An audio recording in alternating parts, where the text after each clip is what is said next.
اعوذ باللہ من الشیطان الرجیم پناہ مانگتا ہوں میں اللہ کی شیطان مردود سے۔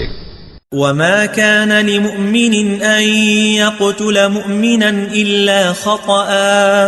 ومن قتل مؤمنا خطأ فتحرير رقبة مؤمنة ودية مسلمة إلى أهله إلا أن يصدقوا فإن كان من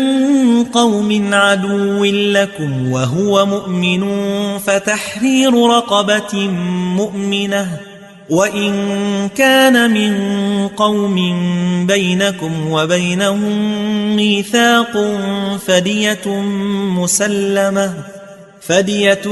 مسلمة إلى أهله وتحرير رقبة مؤمنة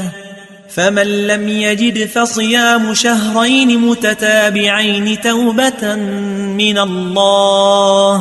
وَكَانَ اللَّهُ عَلِيمًا حَكِيمًا۔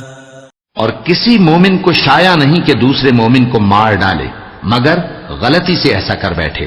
اور جو غلطی سے بھی مومن کو مار ڈالے تو وہ ایک مسلمان غلام آزاد کر دے اور مقتول کے وارثوں کو خون بہا بھی دے، مگر یہ کہ وہ معاف کر دیں۔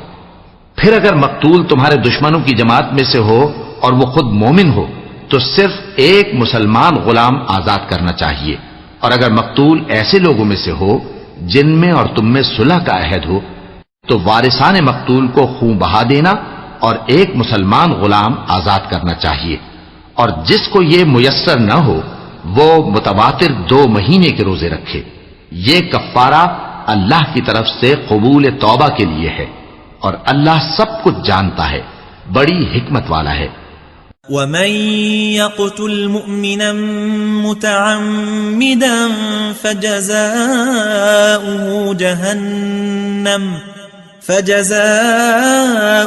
جهنم خالدا فيها وغضب الله عليه ولعنه وأعد له عذابا عظيما۔ اور جو شخص کسی مسلمان کو قصدن مار ڈالے گا تو اس کی سزا دوزخ ہے جس میں وہ ہمیشہ جلتا رہے گا،